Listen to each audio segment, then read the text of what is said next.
Questo che stai ascoltando è Mitologia, le meravigliose storie del mondo antico. Sono Alessandro Gelain, insegnante di filosofia, psicologia e scienze umane. Se vorrai stare in mia compagnia, ti offrirò le storie più interessanti della mitologia greca e romana. Il mito ha ancora molto da insegnarci e talvolta, come uno specchio, è capace di mostrare meglio a noi stessi quello che siamo. Puntata numero 124. La fuga di Elena, seconda parte.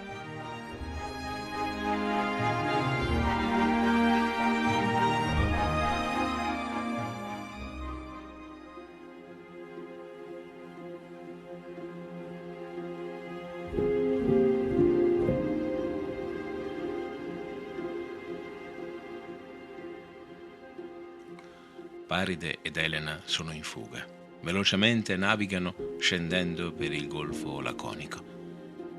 Per riposare alla sera gettano l'ancora a Cranae, la rocciosa isola che profuma di finocchio selvatico. Cranae è un'isola in cui sono soliti sostare i commercianti che vanno e vengono con i loro carichi di spezie e stoffe.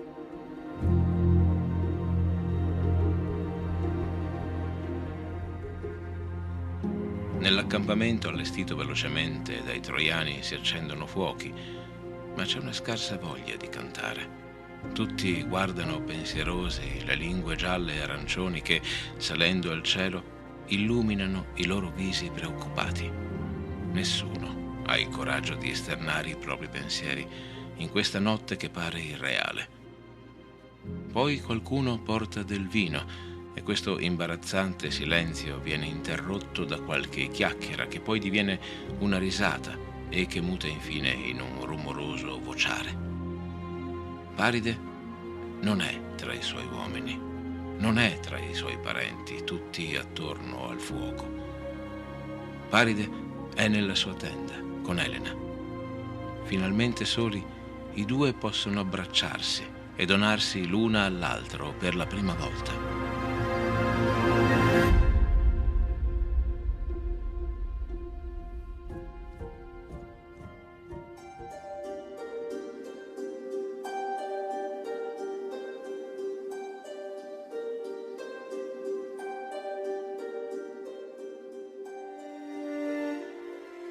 Lo scomodo silenzio che regnava fino a poco prima non ha impedito ai due di scambiarsi ardenti baci, ma solo ora i due amanti, protetti dal baccano del vociare lì fuori, osano avvinghiarsi.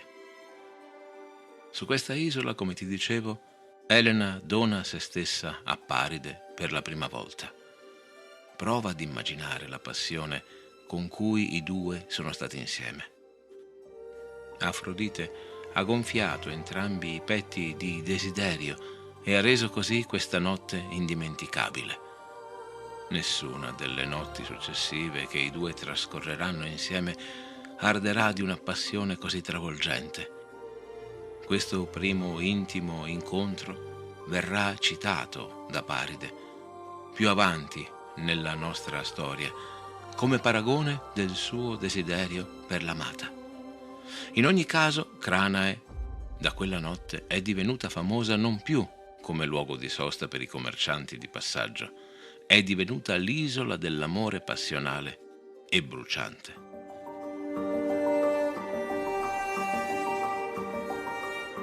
Anche se è davvero minuscola e brulla e sembra esserci ben poco da vedere, anche oggi è una delle mete preferite dagli innamorati e dai futuri sposi.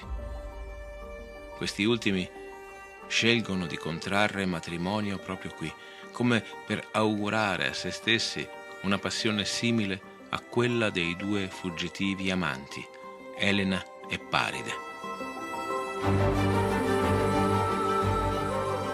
La notte passa veloce e prima dell'alba le navi troiane sono già di nuovo in viaggio verso la patria lontana. Tutti sanno che quello che è accaduto non verrà perdonato. Per la cultura greca infrangere i vincoli che regolano l'ospitalità è un'azione, si può dire, intollerabile. Paride è ormai un ingannatore degli ospiti e, ahimè per lui, questa etichetta infamante gli rimarrà cucita addosso per tutta la vita nella memoria delle genti. Questo soprattutto perché dal rapimento di Elena conseguirà una guerra di violenza indicibile e di scontri sanguinosi.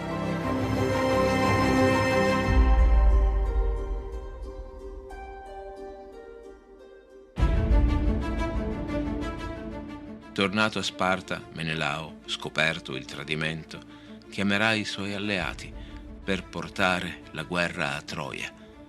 In questa guerra, battaglie, tradimenti, atti di codardia e di coraggio, di dovere e di astuzia porteranno a morire molti nomi famosi.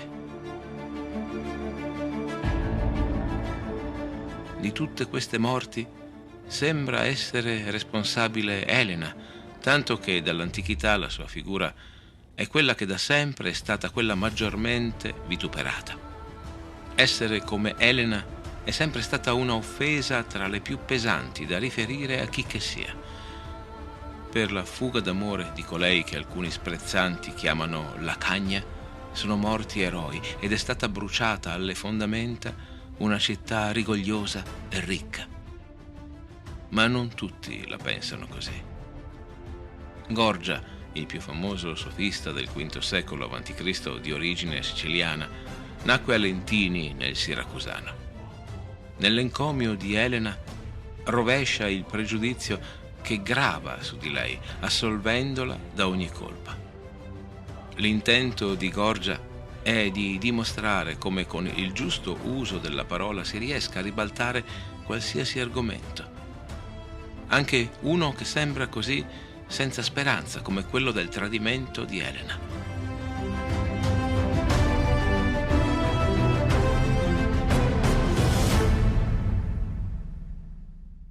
Per quale motivo Elena ha lasciato Sparta?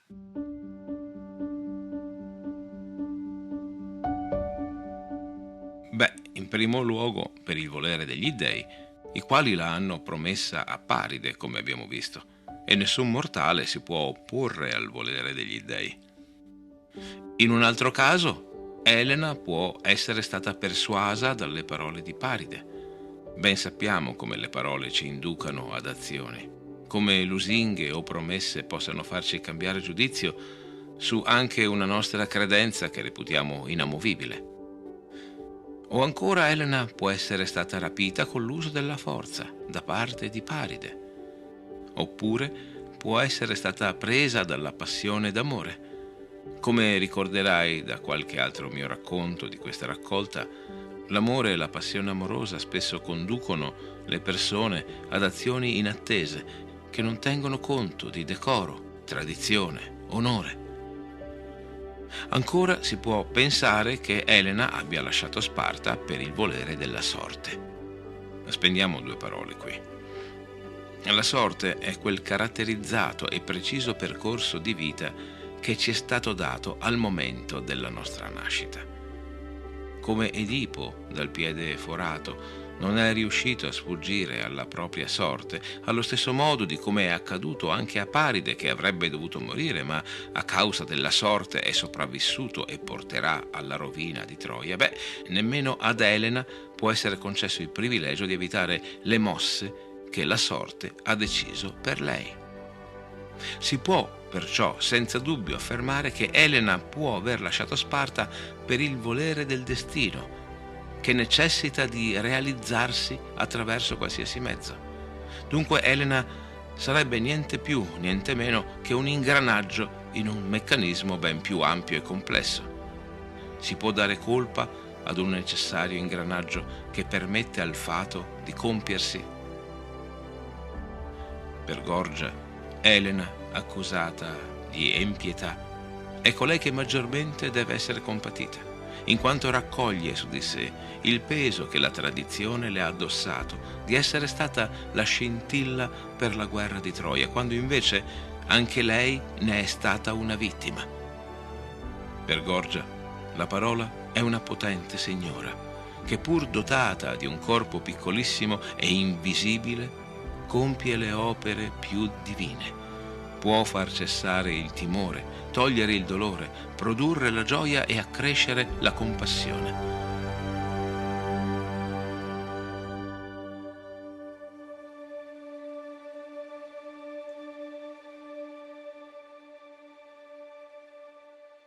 Anche altri hanno cercato di diminuire il peso di Elena in questo bellicoso evento traumatico.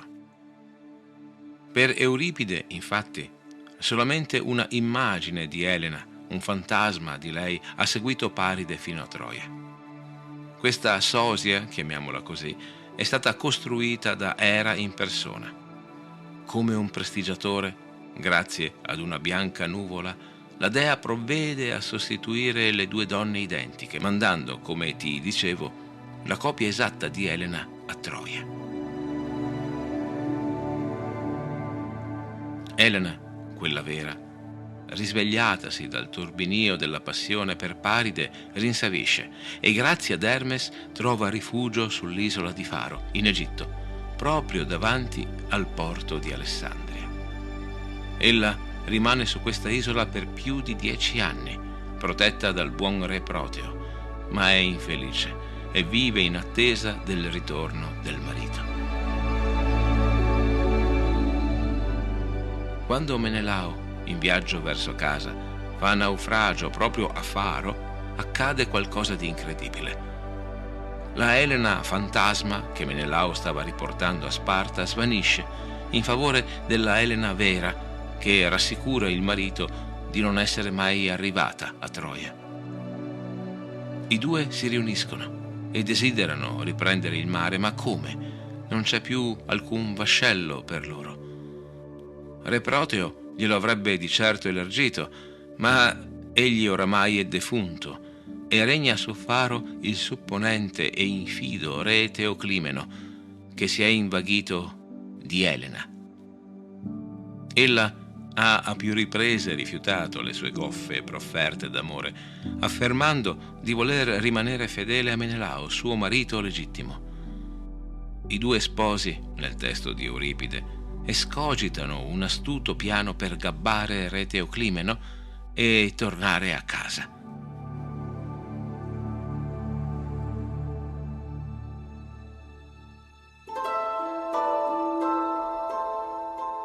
Elena si reca dal re di Faro, comunicandogli che è giunta la notizia della morte di Menelao per naufragio proprio sulla sua isola. Questa ferale nuova le è stata portata dai pochi sopravvissuti alla terribile tempesta che ha mandato a picco la flotta spartana.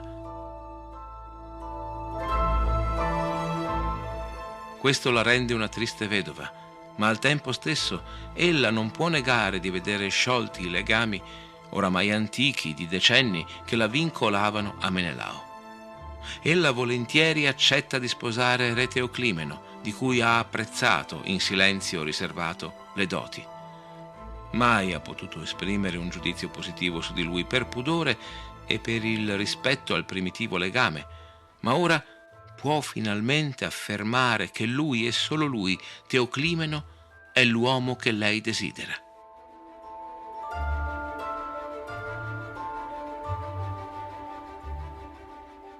Colpito nella vanagloria, Teoclimeno è sbalordito. Accetta senza riserve l'unica grazia che Elena gli chiede di poter effettuare, un particolare rito funebre in memoria del perduto marito. Ella dovrà, accompagnata da pochi marinai, salire su una nave, andare al largo ed effettuare un sacrificio.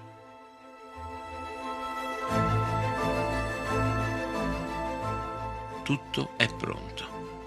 Vestita a lutto, Elena sale a bordo di una bella nave, la più splendida e ben allestita.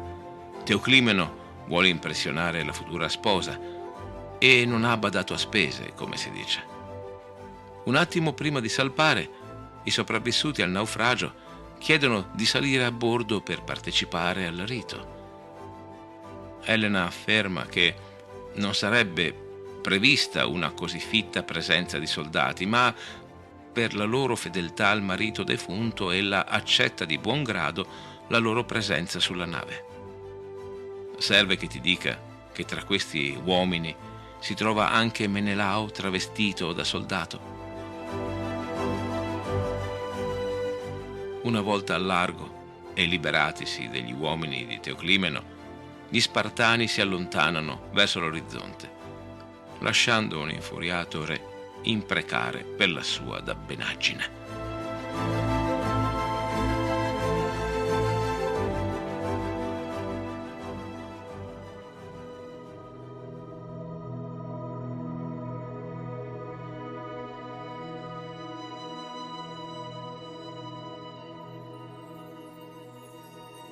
Questa tragicommedia di Euripide l'ho un po' romanzata, perdonami.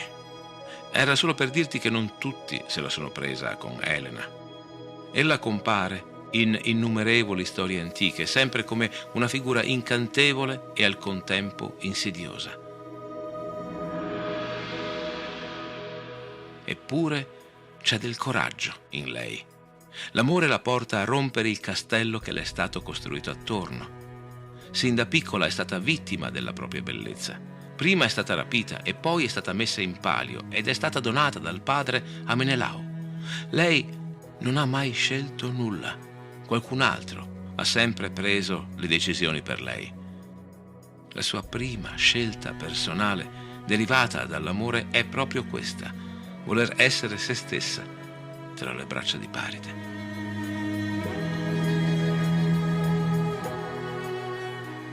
La poetessa Saffo scrive di lei: Elena, che in bellezza di gran lunga vinse i mortali, lasciato il consorte, navigò a Troia e perse ogni ricordo della figlia e dei cari genitori. Ma io vorrei vederne il passo seducente e lo splendore vivace del volto, più che i carri della Lidia e i fanti armati nella battaglia.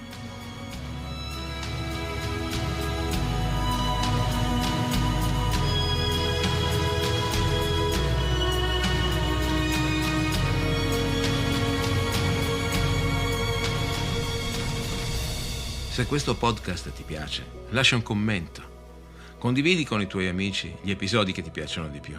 È il modo più bello e sincero di aiutarmi a far conoscere questo canale.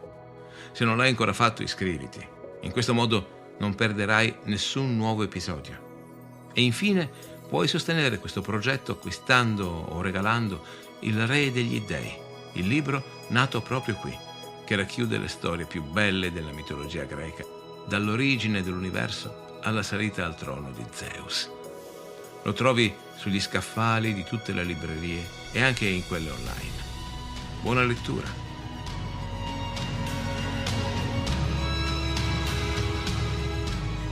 Hai appena ascoltato un episodio del podcast Mitologia, le meravigliose storie del mondo antico, raccontate da me, Alessandro Gelain. Grazie per esserti sintonizzato. Apple Podcast, Google Podcast, Spotify, Castbox, Spreaker, scegli tu. Iscriviti a questo podcast sulla tua piattaforma preferita. Ci sentiamo al prossimo episodio.